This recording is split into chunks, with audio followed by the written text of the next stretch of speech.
what could I say that was funny? Mom done so many funny things. One time we had an old donkey that nobody could ride, but Mom, she thought she could ride.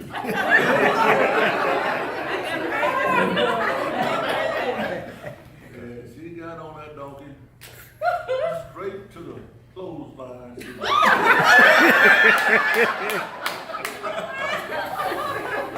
Oh, you can see donkey doing one way, leg the other. Oh, she ain't gonna try to pick up, because she's on the ground.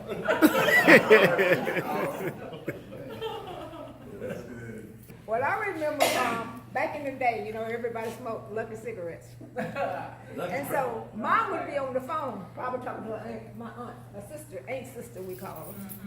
So this is what she'd do. She sat down and she crossed her leg and she did this. Yes, And we would ignore her. She'd go like this. Off we go to get that Lucky cigarette. And I remember, thank God she quit smoking. She didn't. and I can think of many things about my mom. He taught us so much about loving, honesty, integrity, and morals, and first of all about God. Amen. I thank her for that. And I thank her for naming me her middle name, Jean. And one of the funny things about Mom, there are many of them, but sometimes she'll just say, Palace in a lover. Palace in a lover. And she said, well, Mom, what does that mean? I don't know. Her mom used to say it, she never said why. And so now I even have Lawrence saying that.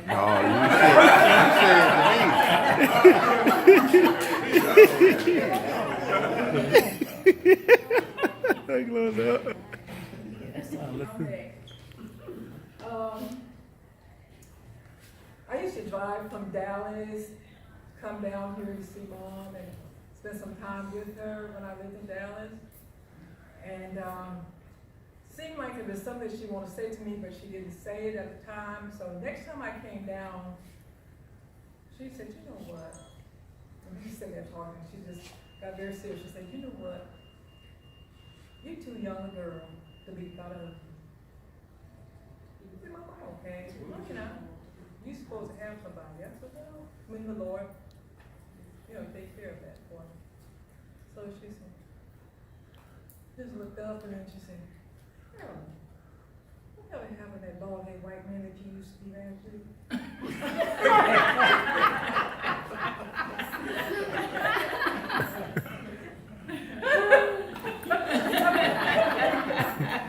She's the cause of it. Providence. So there he is.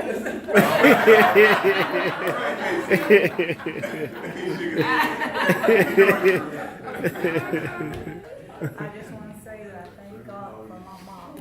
92 years, and she's been everything to me. Yes, Lord.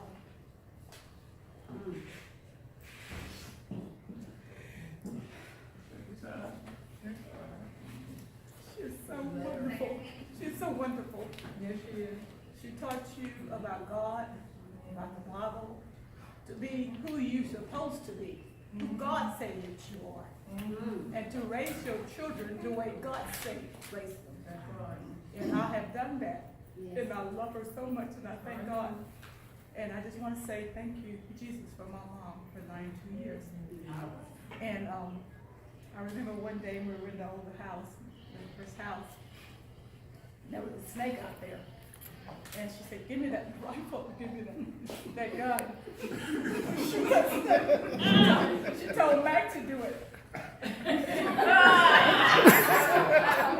She was told that one, right? And Mac didn't do it right. She took that gun and she shot that snake head off. And I thought that was a funny story. The thing I can most remember my mom, she's always been very funny. And I've been trying to figure this out for all these years. I haven't quite figured it out yet. And whenever we have company out to an old place in the ranch area, she was walking back to the car, and they were doing the high step. And I have not figured it out yet. I said, man, excuse me. Can you demonstrate? I said,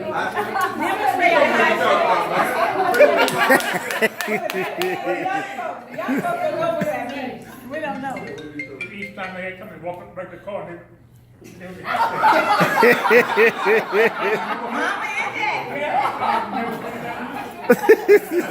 I've been trying to figure out ever since. I haven't quite figured it out yet. yeah, I'm told. I don't know. That is. The high step. That's the high step. Thank you. Yeah.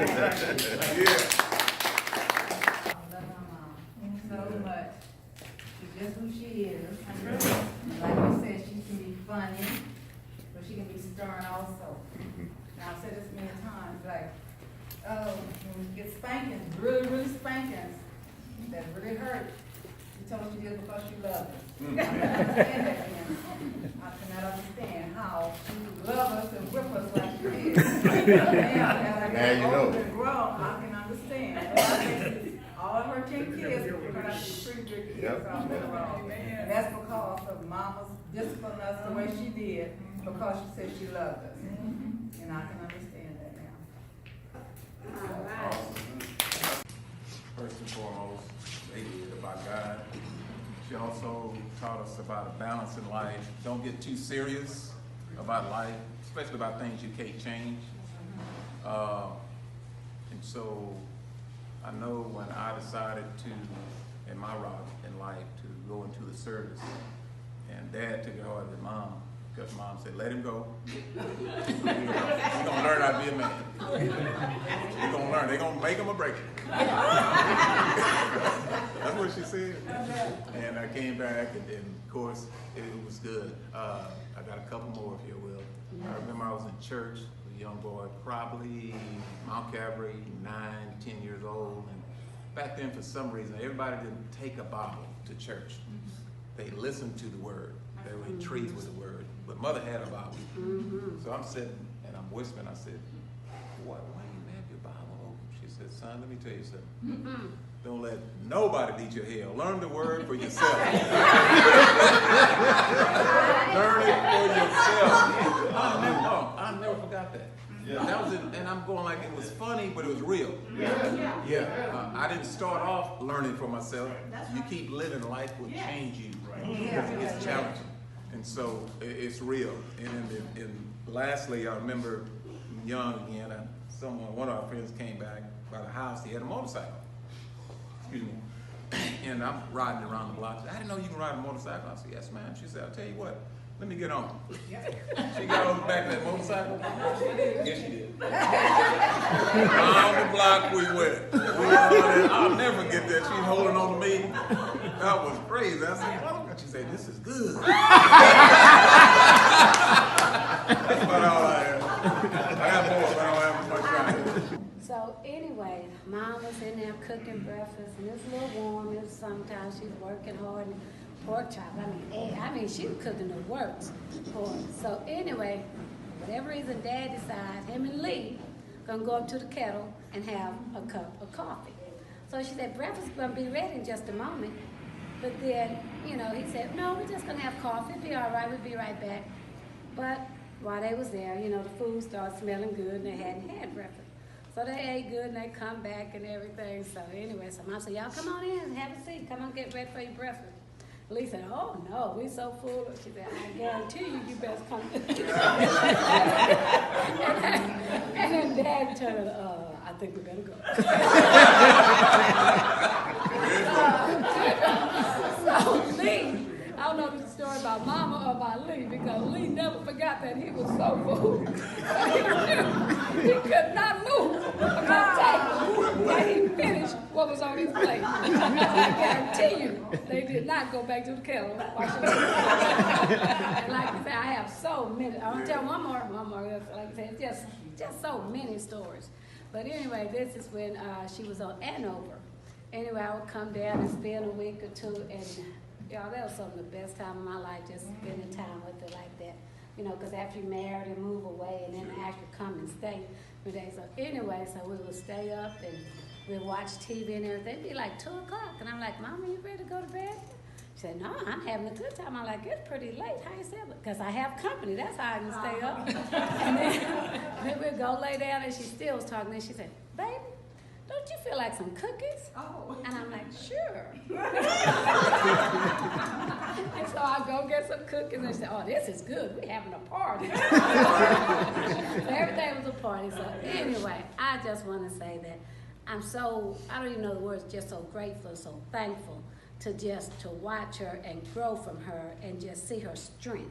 And like I said, because even in her being funny or whatever she did, the most that I saw is that she had strength with everything and endurance. And that's what I feel like I've picked up from her, is that how we keep going and doing, is that just from her strength alone and just from, like you say, from each generation on.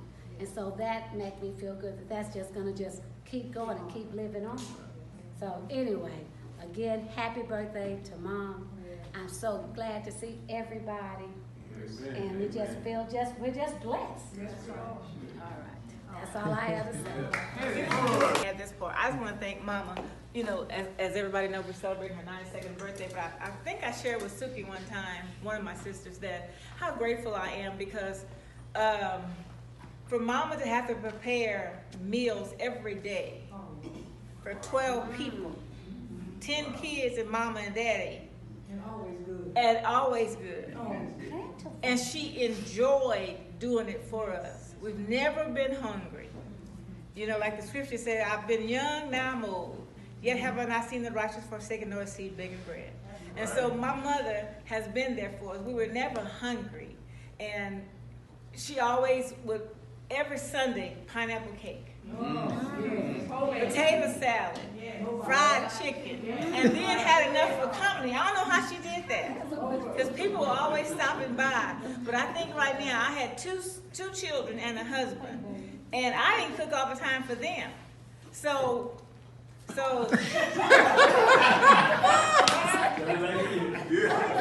for Mama to cook breakfast, anytime somebody was hungry, I mean, she didn't just go in there and heat up something. She cooked food, a meal, and then Daddy provided that meal for us. I remember I was, I don't know how old I was, but it was a long time ago. I had not moved home from home yet. Daddy went to the grocery store. Newman's was our grocery store. Daddy came back with 3 brown bags full of food, and the total was $6. I've never forgotten that. $6 with 3 bags of the paper bag full of food. And like I said, I don't know how he did it, but I thank God that he did it. He learned how to do it. He learned. He learned how to do it. So he made sure that we were never hungry. If it wasn't no more than oatmeal and toast or whatever it was, bacon, whatever, vanilla wafers. I mean, we had our tummies full, and then what they would tell us, are you full, baby? But we've learned that we don't want to be full. That's too much food. But then what we were coming up, Daddy and Mama figured that's the era they were raised in, if you were full. That made them happy. Their children were happy and full. And so we just pledge homage to Mama for loving us, for Daddy for loving us, and for God giving us Mama 92 years. Amen. Say it.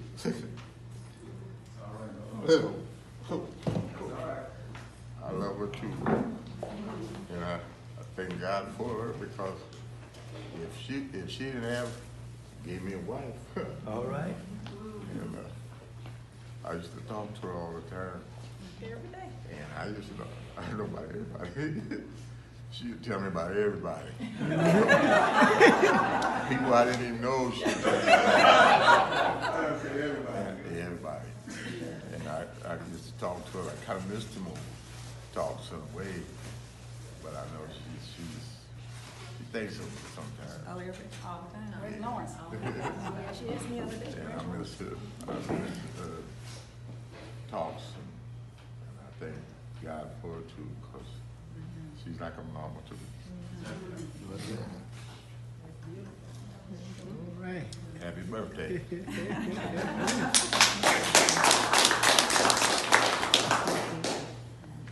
This is funny on so many levels. You know, you got different genres of comedy, right? Black comedy to me is the funniest, like a Bernie Mac is the funniest. And the reason it's funny to me is because it's real, right? And so when you start talking about grandparents and growing up and with your grandparents in the church, And that old church fund, it's real because we grew up like that. I remember Grandma talking about the church fund one time. She said, you know, baby, I don't think that church fund will ever go toward the church.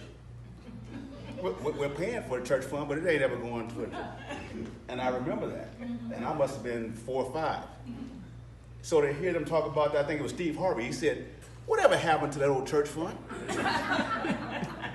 I'm still wondering the same thing to this day. That's all, man. Happy 92nd, Grandma. Love you. It's beginning to cold. And her mother wanted to go to Etna bad for some reason. I don't know. But I had old raggedy Chevrolet, and I said, now look. I called her mom at that time. I said, Mom, I got some bad cars. I can't go to no Etna. Oh, no, we're going to go. Like she said, she did this to dog. Dog went and got them cigarettes. So I said, well, okay, let's go. So, sure enough, we made it to Etna. But on the way back, boom! You remember that? And I fixed that car. We got on a little further down. Boom! That was. But whatever she said, you know, we did it. And one other thing I like to mention, because it's one of my highlights of my life, is giving her an airplane ride. And I used to talk to Dad all the time. We used to fly, Darling and I, tell him about the plane flight, just like sitting in the living room. Nah, I'm not getting on there. So finally he decided to go. And I said, okay, if you want to go, I'm going to get the ticket. Don't fool me now, I'm going to get the ticket. No, I'm going. And we asked Mom, we had been asked, she said, oh, no, I never get on a plane. I said, well, Dad said he's going, you know, if he's going, I'm going too. So sure enough, we did. And I mentioned it to Mac. Mac said, well, I'm going with you. I want to see this. So sure enough, we went out there, and they had a great time. The flight, the good Lord made it just like we said. Sitting on the living room couch. What you say? Never seen a plane like this flown a many times. They're sitting on this side, we sitting on this side, just like in the living room, facing one another. We went there, same way we come back, we had the same thing, the same way. Beautiful flight. Remember that, Mac? What in a minute? So that was one of my highlights, to see her, how happy they was on that flight. And how much attention they got where we going. Oh, well, they got plenty of attention. Matt can tell you some of that stuff that was on the flight. We couldn't hardly go a place and eat if they didn't get recognized, attention running all over them, kissing on them and everything. Tell the story about the waitress, Mac. You remember the story about the waitress? Yeah, that was a lady that fell in love with Dad. And she was singing talking songs for him. And I said, it looks like Marilyn Monroe. She started laughing. So I think they really enjoyed themselves. The only time they got quiet is when the plane took off, when they landed. They wouldn't say a word. Once the plane got a level up in the sky, they started back talking. But they never said a word when the plane was landing and taking off. So I was very happy. I was a part of that, you know. I think they had a magnificent time. Awesome. I did, I know.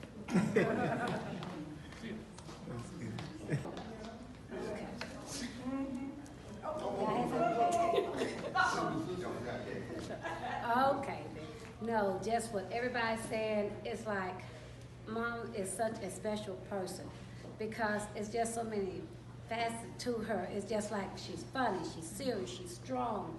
She was strong when she needed to be strong. She was funny with you, she sat down and talked to you, you have the best time. And I just think about it, and I think about our family though, and I was thinking, 5 generations, people. We have 5 generations. And she's just so proud of them. And all the people here get to hear every 5 minutes about she has the best kids. Okay. And that's just my intro. And like I have a story. One of my stories to tell. I say mama. I never called grandma grandma. I always called her mama. And that's just how it always was for me. She was always mama. And I guess the stories I have, one that just popped in my head is, I think I was maybe 8, 9 years old. We were living on Cherry Street, and Ronnie jumped on me. You know how it is when your big brother jump on you. And Mom and Dad were at work, and I took off.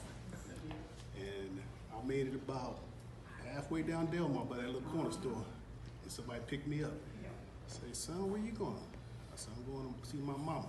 And I don't know how I did it. Either they knew me or I knew how to tell them how to get there. I made it to Mama's. She let me in, and I always remember that because I was a little guy. I was running away, but I was going to Mama's. I knew where I was going. I knew I was some help because my brother offered me. And the other thing I remember, just talking, like you said, you go see Mama, you better have some time. We're gonna talk, and one of the things I always remember, she said, baby, you don't eat everybody's food.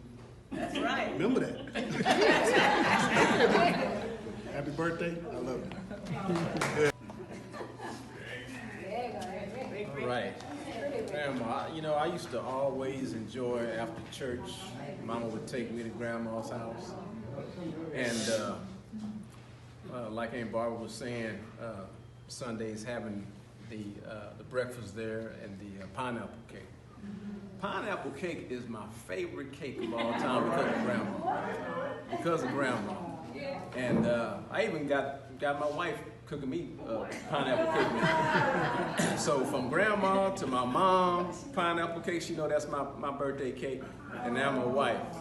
But yeah, I love my grandma. I enjoyed all the stories that she told me while I was sitting there, and I would be sitting there listening intently and everything, just looking at her.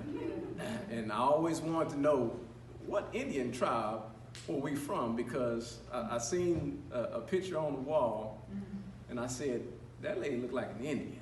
And we have a picture of her now. And I can't think of who she is, but she would always say that, yeah, you got Indian blood in you. And so from this day, you know, I always tell my children, yeah, you got Indian blood in you. But what kind, I don't know. But you got Indian blood. But yeah, I just, yes. And I just thank God for her knowledge that she's bestowed on me, and all the information that I got to learn from her, and get to visit her, and now my children, her great-great-grandchildren, get to spend time with her. So that's a blessing to me, for her to be able to enjoy them as well. So happy 92nd birthday.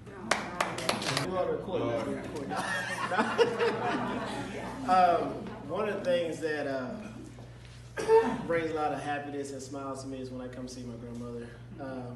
All my life I enjoyed going to see Grandma. And wandering, going to that house and getting my little cookies. Because she always had that cookie jar full. It was always an amazing thing to be around Grandma. One of the funniest things is when I go see Grandma today, or these past days, she says, where's my beer? So I look at Mama, I never heard it when I was like, where's her beer? I said, Mama, what beer? She said, oh, she's talking about her tea.